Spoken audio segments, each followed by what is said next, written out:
Queridos hermanos, el Padre Cortés me decía a mí que viniese a estar con ustedes. Yo soy el que le agradece a él esta acogida tan hermosa, esta posibilidad de darles el mitón que se consigue en periodos muy cortos por la solicitud tan grande que hay en las parroquias. Y por otro lado, le agradezco a él la invitación, le agradezco a ustedes la presencia, de tal manera que compensamos los esfuerzos de ambos lados. Propiamente no es un sermón, es más bien una pequeña charla para ahondar en algunos aspectos de tal manera de disponernos mejor a la recepción de la bendición que el Padre les va a dar a cada uno de ustedes. Tenemos el honor, la gracia de Dios, de estar en presencia de este bendito mitón, del tan querido y milagroso Padre Pío de Pietrelcina. Estar frente a él es como estar ante el mismo santo capuchino, que en su celo apostólico tanto deseó estar con y ayudar a la gente, personal o epistolarmente, ya esos coterráneos, ya los peregrinos que acudían para confesarse o asistir a sus misas, ya los habitantes de los confines de la tierra. No temo equivocarme si afirmamos que hoy su mitón está aquí, entre nosotros, por ese deseo que él tenía, que le quemaba el corazón, de seguir conquistando y enfervorizando las almas en la subida al monte de la santidad, hacia nuestro Señor Jesucristo crucificado. ¿Qué podremos decir de un santo tan extraordinario como pocos, que fue tan cercano en el tiempo al nuestro y que ha dado tanto pasto a la pluma de tantísimos y variados autores para escribir sobre su vida, obra y espiritualidad? Como la materia es tan abundante, nos contentaremos con dar una reseña de su vida, de modo que todos los que han leído algo o los que nada tengan un perfil histórico, así como también unas pinceladas sobre los dones o carismas con que el cielo lo enriqueció, las pruebas que tuvo que sobrellevar, venidas tanto de sus contemporáneos como de barba azul, como así solía llamar a Satanás. Comencemos entonces, después de esta breve introducción, la materia propuesta. El Padre Pío nació un 25 de mayo de 1887 en Italia, propiamente en Pietrelcina, provincia del Benevento, y murió en el convento de la Orden de los Frailes Menores Capuchinos en San Giovanni Rotondo, provincia de Foggia, en el año 1968, un 23 de septiembre, a los 81 años de edad. Sus padres, Horacio Corgione y María Josefa de Nuncio, lo llamaron Francisco el día después de su nacimiento y lo bautizaron. Un día de vida y estaba bautizado. Y hoy, en general, al mes, al año, para aprovechar el cumpleaños con el bautismo. Al día siguiente de su nacimiento, ya fue bautizado. Estos padres eran pequeños propietarios. Tenían a 2 kilómetros del pueblo un lugar llamado Piana Romana, una granja y unas tierras de las que tenían lo suficiente para vivir. En el momento de las cosechas contrataban a algunos jornaleros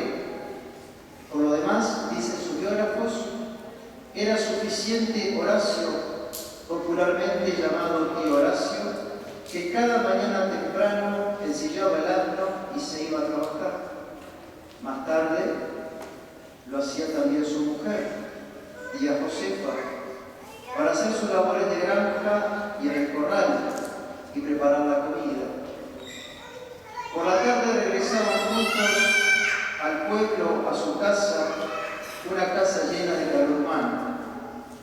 Esta era la vida normal a medida que los niños empezaron a nacer. El hijo mayor se llamó Miguel, el segundo Francisco, que también ayudaba pastando las 3 o 4 ovejas que tenían. Luego nacieron Gracia y Peregrina. Estas fueron los 4 hijos que quedaron en vida, puesto que los otros 4 murieron apenas al haber nacido. La familia Forgioni era muy religiosa y los vecinos recordaban cómo el pequeño Francisco, cuando oía sonar la campana para los oficios litúrgicos, le pedía a la abuela que lo llevara a la iglesia. Él continuó asistiendo regularmente al catecismo, que fue seguido de la primera comunión y luego de la confirmación. E incluso gustaba hacer mucho de monaguillo.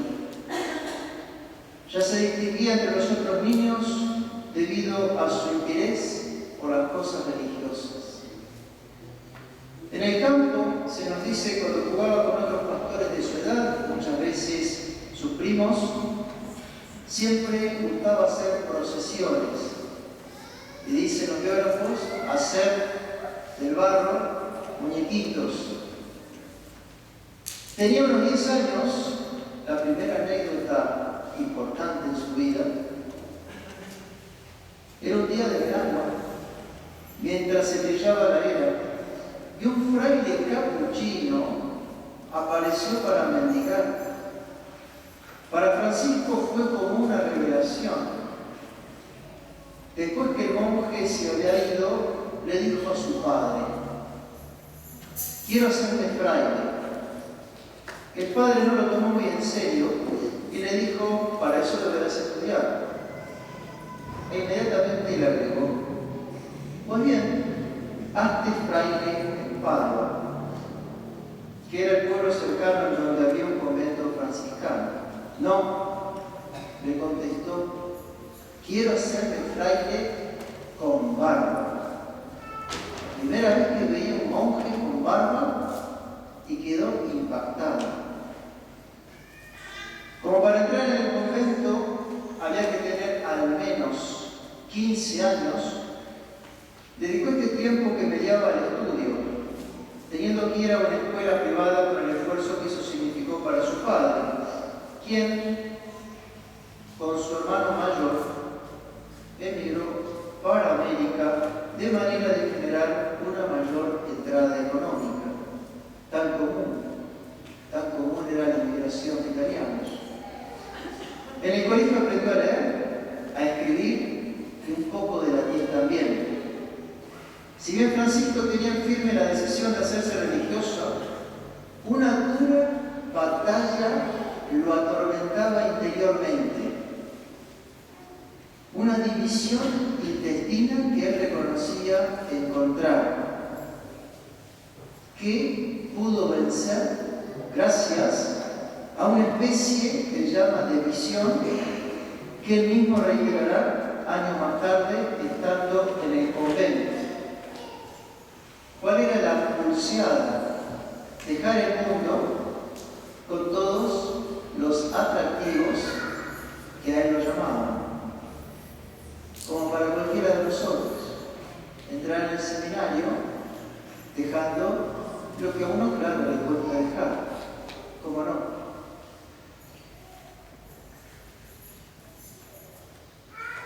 El Padre Pío escribe: todo lo que voy a narrar en este escrito, obligado estoy por la santa obediencia, me causa tanta repugnancia que solo Dios puede comprenderlo a fondo. Esta alma no hace más tierna edad, ha sentido una fuerte vocación por el estado religioso, pero con el aumentar de los años, ¡ay de mí!, esta alma bebía a grandes sorbos la vanidad del mundo. Por una parte, la vocación que se hacía sentir fuertemente en ella, y por la otra, el dulce pero falso deleite del mundo comenzaba a luchar potentemente entre sí, entre el corazón de esta pobre alma, y tal vez, o sin duda, los sentidos habrían ciertamente triunfado sobre el espíritu y asfixiado la buena semilla de la llama divina, si el Señor, que quería esta alma para sí, no la hubiese favorecido con esta visión que voy a relatar. Mientras estaba meditando un día acerca de la vocación y de cómo resolverse a dar un adiós al mundo, va a escribir siempre en tercera persona, fue repentinamente raptada y llevada a mirar con el ojo de la inteligencia objetos distintos de aquellos que se ven con los ojos del cuerpo. Vio a su lado un hombre majestuoso, de rara belleza, resplandeciente como el sol. Este lo tomó de la mano y le dijo: ven conmigo, porque te conviene combatir como valiente guerrero. La condujo al alma a una espaciosísima campiña, donde se encontraba una gran multitud de hombres que estaban divididos en dos grupos. De una parte, de hombres de rostro bellísimo, vestidos con blancas túnicas, cándidas como la nieve. De la otra parte, vio el segundo grupo formado por hombres de horrible aspecto, vestidos de negro semejantes a sombras oscuras. Entre estos dos enormes grupos había un gran espacio, y aquí fue colocada esta alma por su guía. Estaba atenta y admirando estos dos grupos, cuando de pronto vio avanzar en medio del espacio que dividía a aquellos seres un hombre de descomunal altura, al punto que tocaba las nubes con su frente. Sus rasgos se asemejaban a los de un etíope, tan horrible era. Menos mal que el padre Pío falleció, porque hoy ni nadie la podían perseguir. La pobre alma se sintió completamente desconcertada y como si la vida hubiera cesado. Aquel extraño personaje se acercaba siempre más. Su guía, que estaba a su lado, le dijo que debía combatir justamente contra este individuo. Ante tales palabras, la pobre alma empalideció, tembló a tal punto que estuvo por caer desmayada a causa del terror que experimentaba. El guía la sostuvo por un brazo y cuando se recobró un poco de su pavor, volviéndose al guía, le suplicó que le evitase la prueba de exponerla al furor de aquel extraño personaje, pues veía que su fuerza era tal que no bastaba ni siquiera la unión de las fuerzas de todos los hombres del mundo para vencerle. Tu resistencia es en vano, con este te conviene luchar. La pobre alma cobró ánimo y se dispuso al combate contra aquel formidable y misterioso personaje. El choque fue tremendo, pero con la ayuda que le proporcionaba el guía, que nunca se separó de ella, al final lo superó, lo abatió y lo venció, obligándole a huir. Entonces, fiel a su promesa, extrajo debajo de su túnica una corona de rarísima belleza, que sería imposible describir, y se la puso en la cabeza, pero inmediatamente después se la quitó, diciéndole: otra más bella tengo reservada para ti, si tú sabes bien luchar contra aquel personaje con el cual ahora has combatido. Él siempre retornará al ataque para recobrar el honor perdido. Combate como un valiente y no dudes de mí y de mi auxilio. Ten bien abiertos los ojos, porque aquel personaje misterioso se esforzará por atacarte por sorpresa. Era el día, dice, de la circuncisión de nuestro Señor, o sea, que faltaban 5 días para su partida de la casa paterna al convento. Esta alma había comulgado y mientras estaba entretenida con su Señor, fue provistamente embestida por una luz sobrenatural interior. Por medio de esta purísima luz, comprendió. ¿Qué cosa? Comprendió que su entrada en la religión para dedicarse al servicio del monarca celestial significaba un continuo exponerse a la lucha con aquel misterioso ser infernal con el cual había librado una batalla en la visión precedente. Esta visión fortaleció mi alma cuando llegó el momento de dar el último adiós al mundo. El joven Francisco entra en el convento de Morcone con esta confirmación del cielo, con 2 jóvenes más que regresaron casi inmediatamente, uno porque no tenía la edad establecida y el otro porque se dio cuenta de que el Señor no lo llamaba a ser franciscano. El hecho fue que a los 15 días de ingresar, vistió el hábito de los franciscanos tomando por nombre el de hermano Pío. Vivió según la regla de San Francisco de manera ejemplar, con la disciplina, las prolijas confesiones, la escasa comida y el frío intenso. Una vida muy dura que sirvió para templar y formar al novicio, que fue observante en todos los detalles y también con los excesos que lo marcaron para siempre.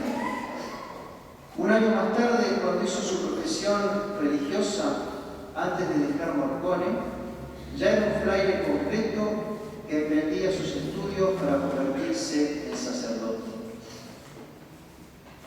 Los años que siguieron al noviciado del hermano Pío fueron un movimiento continuo de uno a otro convento para seguir los distintos cursos que se realizaron donde estaban los tutores, que a veces cambiaban de domicilio, pero también en algunos casos por razones de salud. De esta manera se encontró un poco en todos los conventos de la provincia religiosa llamada Sant'Angelo, pero sus estadías no eran prolongadas, ya que su salud había comenzado a declinar. Malestar general, fiebre, dificultad, por fin, incomodidad con la comida. De ahí comenzaron a ser necesarios estadías periódicas en su pueblo para recuperarse, por lo cual, en resumidas cuentas, fue mayor el tiempo que pasó en China. En su tierra natal seguía estudiando como podía. Mantuvo una correspondencia asidua con sus superiores, los padres llamados Benito y Agustín, ambos de San Marco en Lamis, que habían entendido, sobre todo el padre Agustín, que los fenómenos que rodean rodeaba y la salud del Padre Pío, en ese momento humano, no estaban causadas sus indisposiciones por causas naturales. Por fin llegó el apreciado día de su ordenación sacerdotal. 10 de agosto de 1910, fiesta de San Lorenzo a los 23 años de edad en la Catedral del Benevento. De ese día él dirá, años después, el día de San Lorenzo fue el día en que tuve mi corazón más encendido en el amor a Jesús. Cuán feliz fui, cuán dichoso fue ese día. Después de su ordenación sacerdotal, el Padre Pío fue a Pietrelcina y apenas un mes después le sucedió algo extraordinario.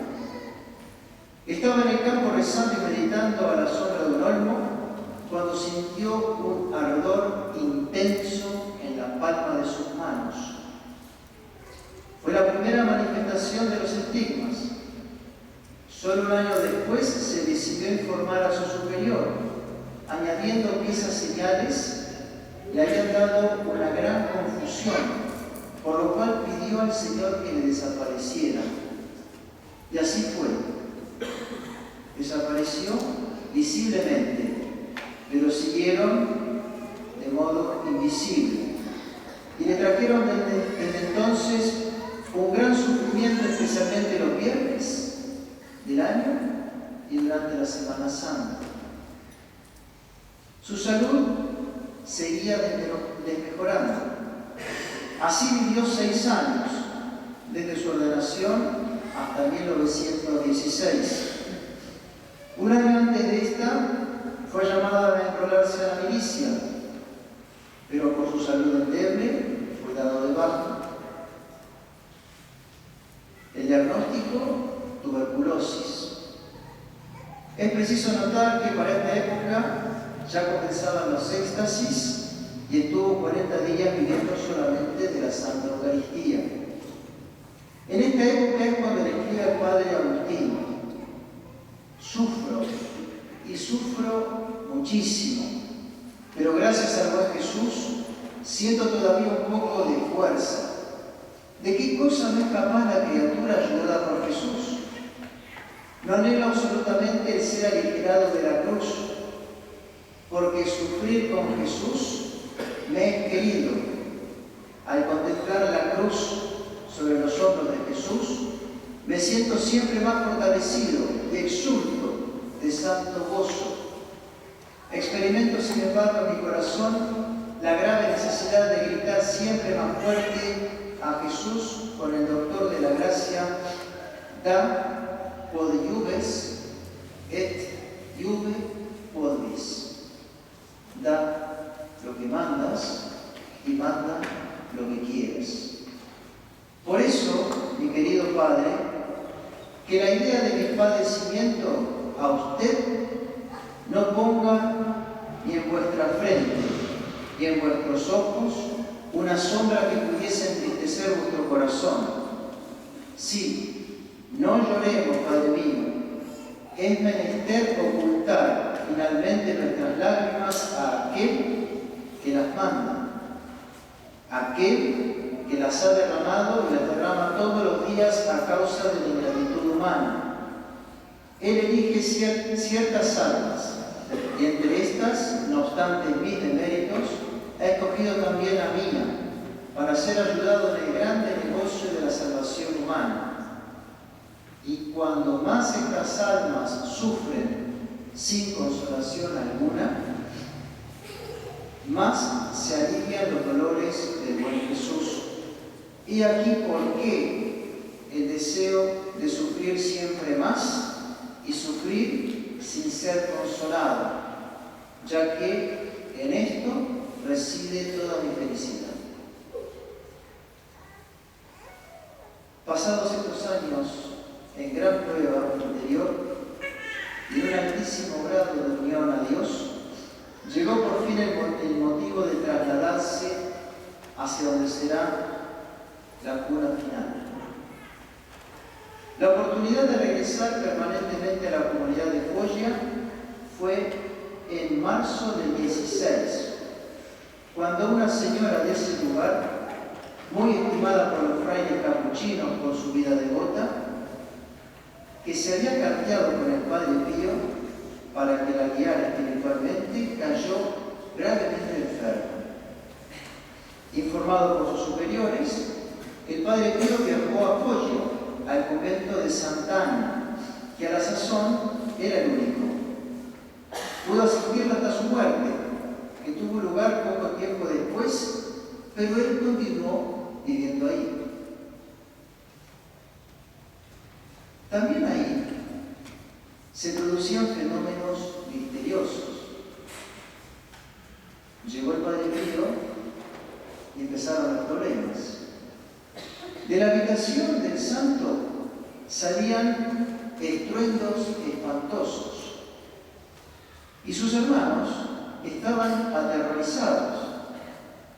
Se nos dice que la aparición del calor del verano, que en esa llanura es muy sufocante, fue un alivio para todos. Por un lado, como perjudicaba la salud del Padre Pío, el superior lo decidió trasladar a la colina de San Giovanni Rotondo, arriba del promontorio de Gárgara. Por el otro, para el convento, volvía la paz que habían perdido. Como solemos decir, no hay mal que por bien no venga. Los monjes despacharon cálidamente al Padre Pío y comenzaron otra vez las noches de paz. De ahí en más, el santo capuchino prácticamente no salió de San Giovanni Rotondo hasta la muerte.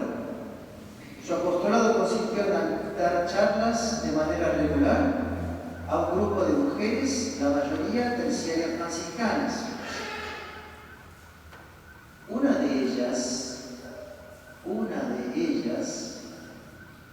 Lucietta Fiorentino, años antes, en una especie de sueño de visión, predijo su venida y su misión universal, que sería tan grande como un árbol que extendía su sombra por todas partes. En efecto, si grano de mostaza no muere, como afirma nuestro Señor, permanece solo, pero si muere, da fruto y en abundancia. Para desplegar esas ramas, capaces de albergar a una infinidad de almas que se le cobijarían, era preciso que diese un paso más arriba, más adelante, que sufriese la crucifixión, ya no de modo invisible, sino visible y cruenta en grado sumo. Nos topamos entonces con la correspondencia a su confesor, en la que nos descubre primero la transverberación que sufrió de su corazón, la herida en el corazón, como Santa Teresa de Ávila, sucedida el 5 de agosto, y la visible estigmatización el 20 de septiembre, ambas en 1918, 8 años de sacerdote. Respecto a la primera, la transverberación, dice el Padre, estaba confesando a nuestros muchachos la tarde del 5 de agosto, cuando de pronto me aterrorizó la vista de un personaje celeste que se me presentó ante los ojos de la inteligencia. Tenía en su mano una especie de flecha, de saeta, semejante a una larguísima lámina de hierro con una punta bien afilada, y parecía que de esa punta salía fuego. Ver todo esto y observar que dicho personaje me arrojaba con toda violencia la flecha al alma, fue un todo. Emití con dificultad un lamento, me sentía morir. Le dije al joven que se retirara, porque me sentía mal y no tenía ya fuerzas para continuar. Este martirio duró sin interrupción hasta la mañana del día 7, es decir, 2 días más. Lo que yo sufrí en ese luctuoso periodo no sabría cómo expresarlo. Veía que hasta las entrañas quedaban desgarradas y estiradas tras aquella flecha, y que todo era pasado a hierro y a fuego. Desde aquel día estoy herido de muerte. Siento en lo más íntimo del alma una herida que está siempre abierta y que me tiene en ansias continuamente. La carta de su crucifixión va a decir lo siguiente: ¿qué responder a vuestra pregunta acerca del modo como ha acaecido mi crucifixión? Dios mío, qué confusión y qué humillación experimento al tener que manifestar lo que tú has obrado en esta mezquina criatura. Era la mañana del 20 del pasado del mes de septiembre, estando en el coro después de la celebración de la Santa Misa, cuando me sentí invadido por un reposo semejante a un dulce sueño, un letargo.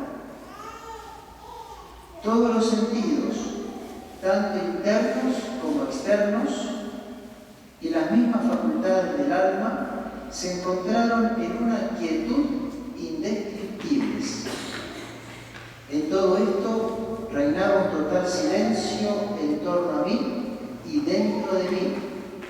Y estando así, de pronto se hizo presente una gran paz y abandono a la completa privación del todo, aceptando incluso la propia destrucción. Todo esto fue instantáneo, como un relámpago.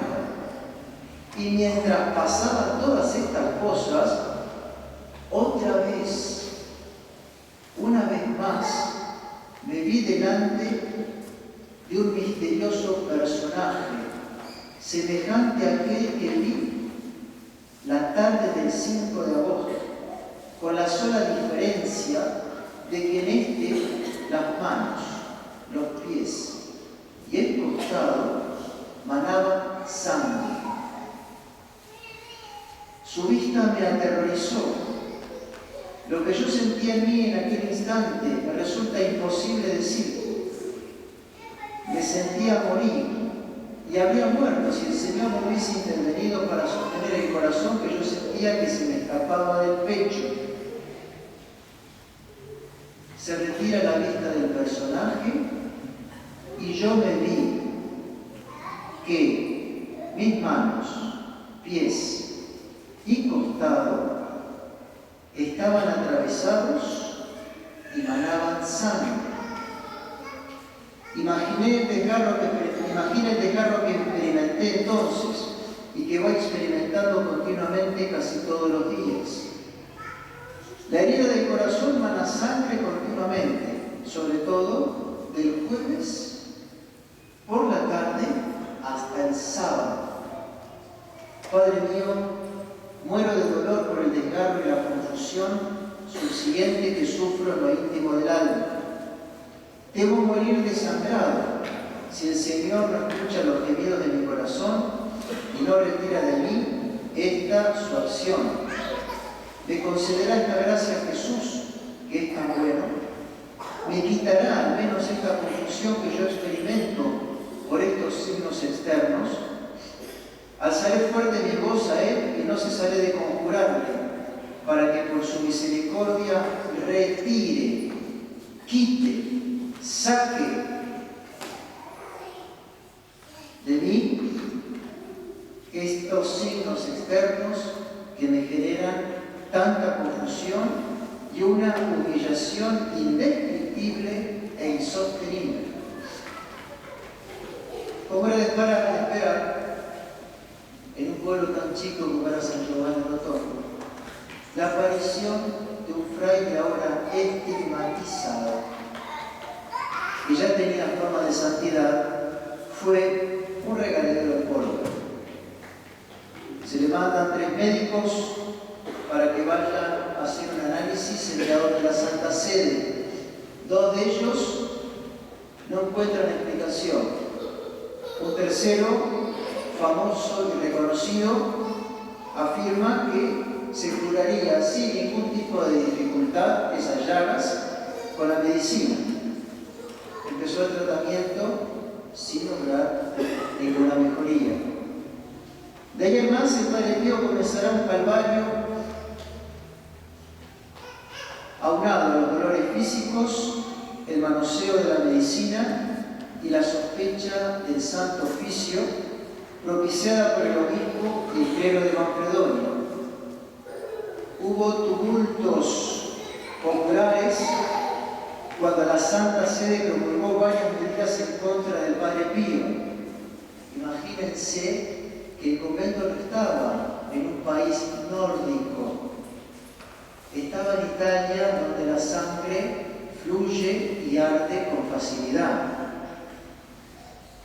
Más aún, amenazaron a los superiores que habían tomado la medida de insinuar que el Padre Pío sería retirado del convento.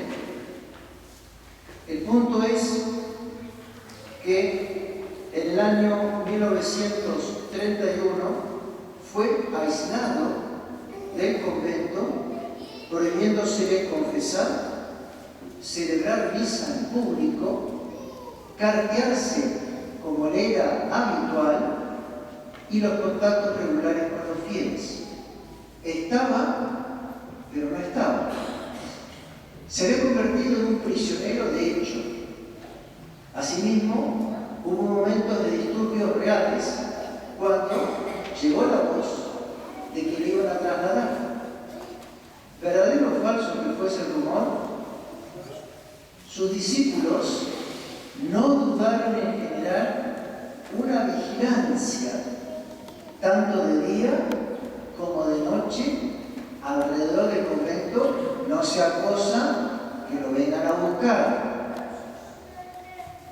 Esta clausura duró hasta el 33, 2 años, recibiendo el permiso de rezar la misa en público y de poder confesar, pero sin poder por el momento reanudar sus diálogos epistolares. De ahí en más, ¿qué fue la vida del Padre Pío? Rezaba la misa muy temprano, al amanecer, sino antes. Después de la acción de gracias, confesaba a los hombres en la sacristía y luego a las mujeres en la iglesia. Por fin iba a la sacristía, se revestía y daba la comunión a la feligresía. Por la tarde, luego de descansar un rato, volvía a descender a la sacristía y seguía confesando a los hombres. Esto hizo que poco a poco fuesen apareciendo pequeñas casas en torno al convento, diríamos, como está sucediendo en la reja, en torno al seminario, de tal manera de que los forasteros pudiesen tener sus viviendas y los peregrinos una posada para al menos una vez en la vida haber sido confesados por él, asistido a su misa y recibir la Santa Comunión. Para todos era un verdadero padre espiritual y todos eran considerados y se sentían así por él, por la diferencia, la preocupación y a veces un reto si lo consideraba debido.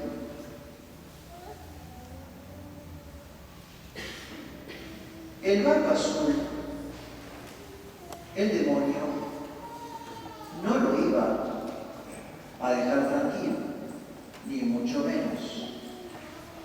se encargó de incrementar al máximo sus dolores que ya tenía con la estigmatización visible.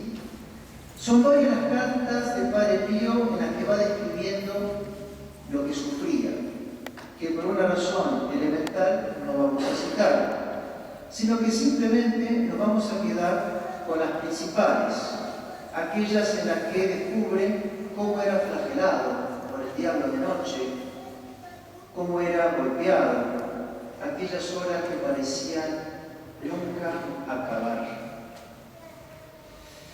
De salud, escribe, de salud, estoy bastante bien, pero la vista no quiere retornar. Barba azul no se quiere dar por vencido. Ha tomado casi todas las formas. Desde hace varios días hasta hoy, me viene a visitar junto con otros satélites suyos, armados de palos y aparatos de hierro, y lo que es peor, con sus propias formas. ¿Quién sabe cuántas veces me ha arrojado de la cama, arrastrándome por todo el cuerpo, por todo el suelo de la celda? Paciencia.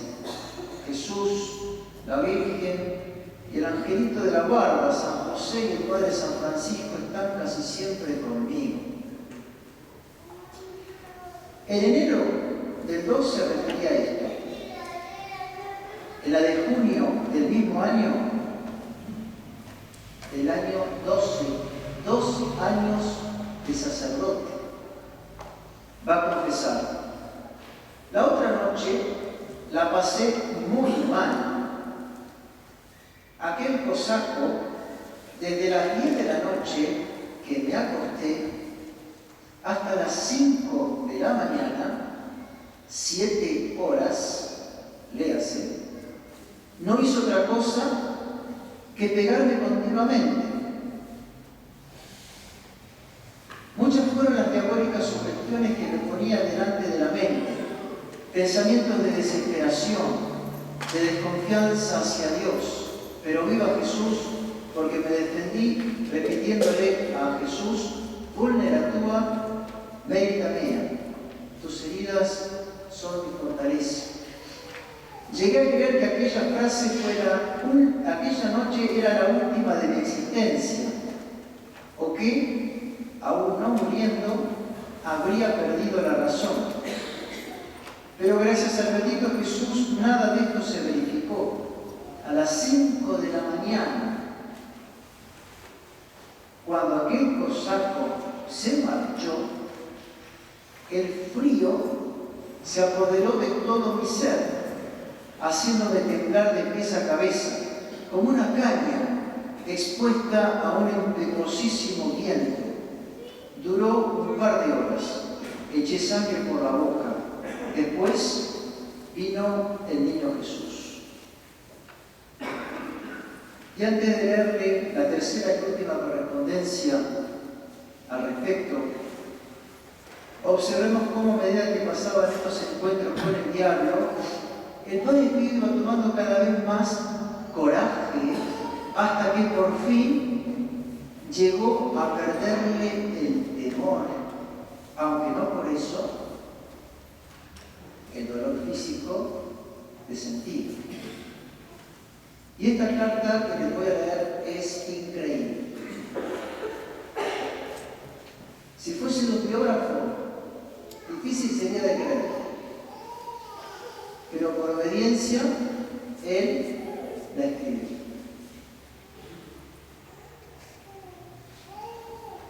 "5 de noviembre.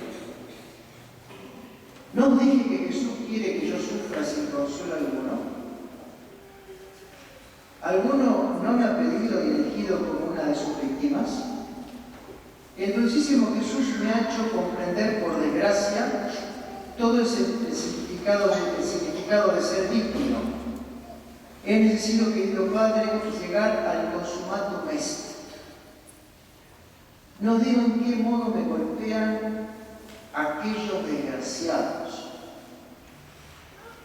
Ciertas veces me siento a punto de morir. El sábado me pareció que verdaderamente querían terminar conmigo.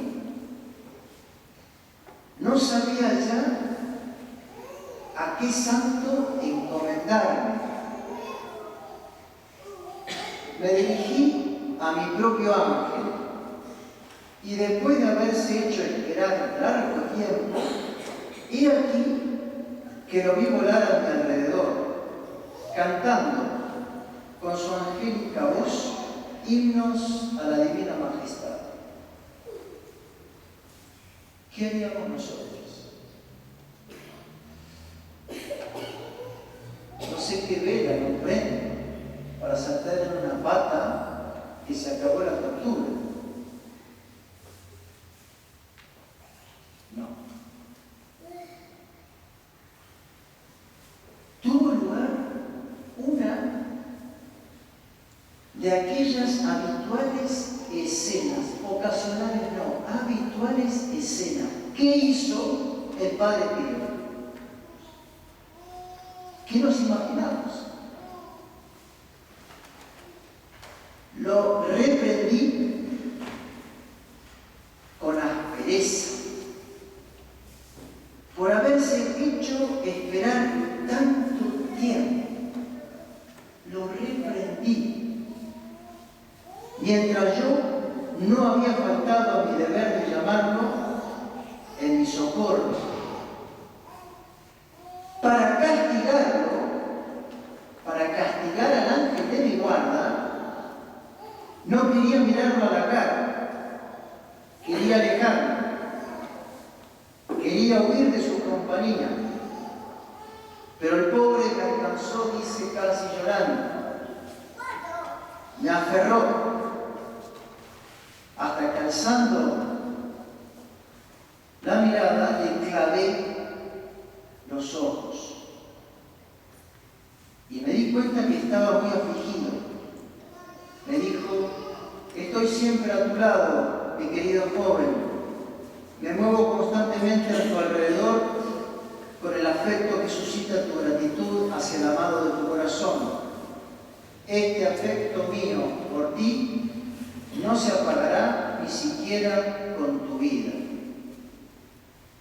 Podríamos decir que aquí se nos descubre claramente el fondo de su alma, hasta dónde llegaba la fortaleza de su espíritu, el temple admirable de su carácter, que le dio ese tesón para no claudicar ni en las pruebas espirituales, ni menos aún en las temporales.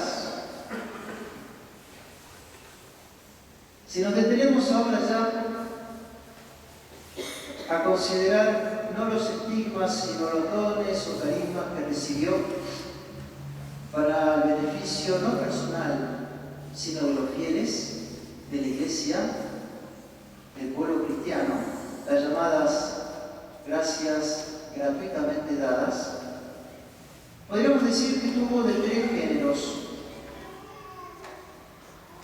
el conocimiento de las conciencias, en primer lugar, las bilocaciones y el don de los milagros, relacionado a esta última, el perfume de esas fragancias que en más de una ocasión se llegaron a oler.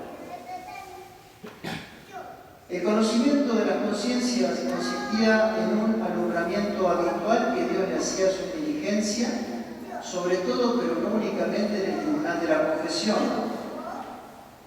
Y nos dicen los biógrafos, nos dicen los penitentes lo siguiente: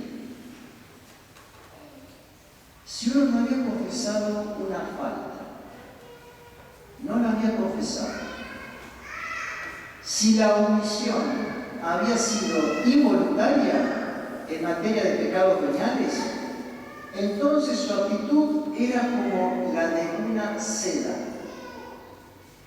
Pero si había sido la omisión fraudulenta, voluntaria, y encima en cosas graves, su modalidad cambiaba radicalmente.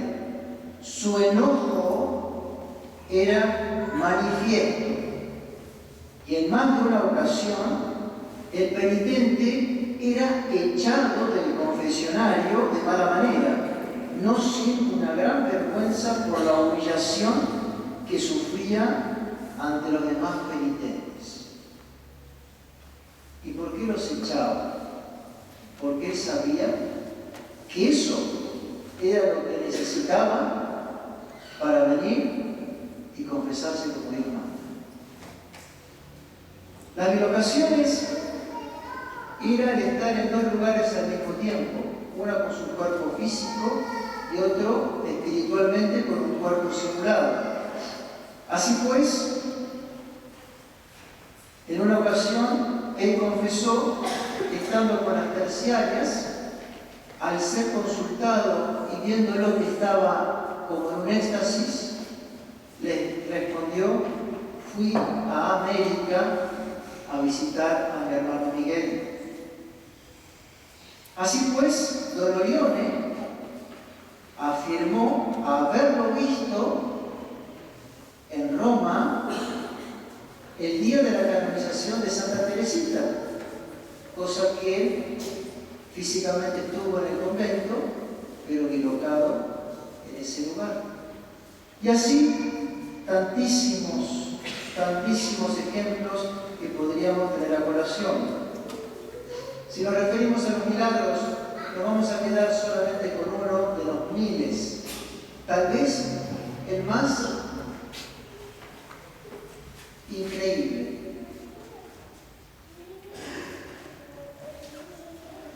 Una niña que nació sin pupilas, con un iris completo que impidió la apertura del orificio para que entrase la luz al fondo del globo ocular. La madre se dirigió al Padre Pío, pidiéndole por la salud de su hija. Y lo más curioso es que la curó, pero a su estilo. Nunca tuvo pupila y nunca dejó de ver. Doble milagro en uno. La fragancia eran esos perfumes que emanaban y que siempre significaba alguna presencia de Él, alguna gracia concedida, alguna inquietud escuchada. Olores, como se dice, a violetas, dicen sus biógrafos, a tabaco, que él a veces utilizaba por la dificultad que tenía cuando se le tapaba la nariz, y al ácido fénico, con el cual solía él lavar montones a recambiarlos. Es así que un día, con sus pocas pulgas que también tenía, un fiel le dijo, al sentir un signo extraordinario de estos mencionados: Padre, ¿eras vos el de ese olor? ¿Te hiciste presente por él? Y le respondió: ¿y a quién querías que fuese? De una manera lacónica. Su preocupación por los enfermos fue muy grande, porque él sufrió mucho. Y por eso formó una comisión para juntar ahorros y levantar el hospital Alivio del Sufrimiento. Una obra que duró 16 años, que se estrenó en el año 56. ¿Qué día? Un día muy importante. Un día que él rezó la misa en la entrada del hospital, abierta a todos los fieles. ¿Qué misa rezó? La de San Pío V. Claro está, porque a su vez era la fiesta de San Pío V, un 5 de mayo del 56. Y esta observación nos permite hacer alguna pequeña reflexión del parecer del Padre Pío sobre el Concilio Vaticano II y las reformas que de él surgieron, en particular del rito de la misa. Sin perder el espíritu de la obediencia religiosa, era refractario a lo que estaba sucediendo sus reformas. Con el cardenal Bacci, muy allegado, tenía muy buena relación y él era su protector en la segunda y violenta persecución que sufrió a partir de los años 60. Tuvo un trato muy particular. Este cardenal, como ustedes saben, con el cardenal Ottaviani, prefecto de la fe, y con otros obispos y pastores de almas, entre los cuales estaba Monseñor Lefebvre, compusieron y presentaron a Pablo VI el breve examen crítico del Novus Ordo Missae para que no lo aprobase, para que no lo promulgase, porque se apartaba en conjunto y en detalle de lo definido por el Concilio de Trento en la sesión 22ª relativa a la misa. Ahora bien, el Padre Pío, amigo y confidente del cardenal Bacci, tenían un mismo parecer en lo doctrinal, lo cual nos da la llave de la interpretación del porqué, estando en su convento de Foggia, le escribiera el 17 de febrero de 1965, no 69, 65, a Pablo VI, varios años antes de la promulgación del nuevo rito, que le autorizara a rezar solo el rito tridentino. ¿Cómo supo el Padre? ¿Por qué pidió esto?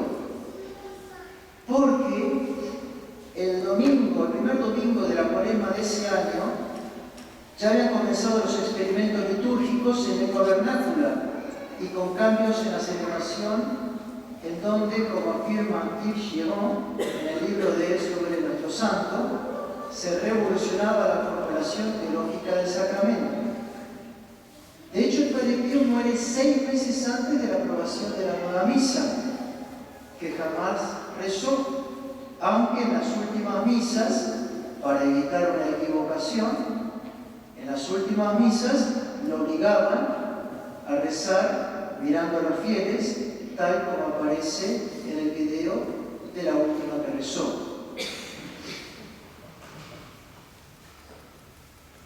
El Padre Pío, en una reunión con el cardenal Bacci, cuando le trajo la autorización para esto, le dijo: por favor, por piedad, el concilio terminadlo pronto. Padre Pío. Por fin, y ya para concluir, su oración vocal y mental era continua toda su vida. Él tenía el famoso dicho: busca leyendo, encuentra meditando. Llega al final de su vida, viene el motivo de sus bodas de oro, de sus bodas de oro de las estigmas, y entonces le celebran el 20 de septiembre una misa solemne. Lo asisten 2 frailes y él en silla de ruedas. El 21 no pudo celebrar y al día siguiente lo hizo, pero dando pocas comuniones y confesiones. El obispo bendijo la cripta de la iglesia, en la que al día siguiente, sin saberlo, el cuerpo del Padre Pío descansaría hasta el día de su resurrección. En la madrugada del 23 de septiembre de 1968, entregó su espíritu luego de haberse ese día confesado y recibido la extrema unción, repitiendo en sus labios constantemente los dulces nombres de Jesús y de María. anécdota hay para remarcar lo singular. Era costumbre del Padre Pío a la mañana, cuando volvía, se rezaba la misa, a la noche saludaba a los suyos desde la ventana de su habitación con un pañuelito blanco. Pues falleció el Padre Pío, la noticia voló de una parte a la otra. Sus hijos, que deseaban verle en la ventana de su celda, como era la costumbre, para recibir el adiós moviendo su pañuelo, lo volvieron a ver, que lo saludaba como siempre. El griterío fue sin igual, y los pañuelos de todo el mundo se levantaban para saludarlo también. Rápidamente los frailes quisieron evitar el tumulto, poniendo una sábana blanca en la ventana de su habitación. Claro, iba a ser muy difícil ahora del día saludarlos. Dicen los testigos que el Padre Pío se comenzó a reflejar en todas las ventanas del convento que miraban hacia la plaza donde estaba la gente saludando con su pañuelo. Debo notar entonces, mis queridos hermanos, si me permiten, una moraleja a llevar. Mucha materia hay para reflexionar y otras tantas moralejas a sacar. Que la vida acaba de pasar e importa mucho el fruto espiritual. Una gran devoción al ángel guardián, que siempre a nuestro lado está. Se avergüenza cuando nos ve pecar, se alegra cuando la virtud practicar. El Padre Pío, sus vidas venga a acompañar. No dude en su intercesión solicitar. Si demora él en acudir, hay que reclamar que muchos méritos hizo para copiar. En la oración nuestra, prolijidad. En la mortificación, generosidad. En el combate por la fe, fidelidad. En la liturgia, la tradicional. Que este bendito tutón tan celestial todas estas gracias venganle a dar, y tantas otras que ustedes ciertamente tendrán para encontrarnos con el Padre un día en la eternidad. Con el Padre, del Hijo y del Espíritu Santo. Amén.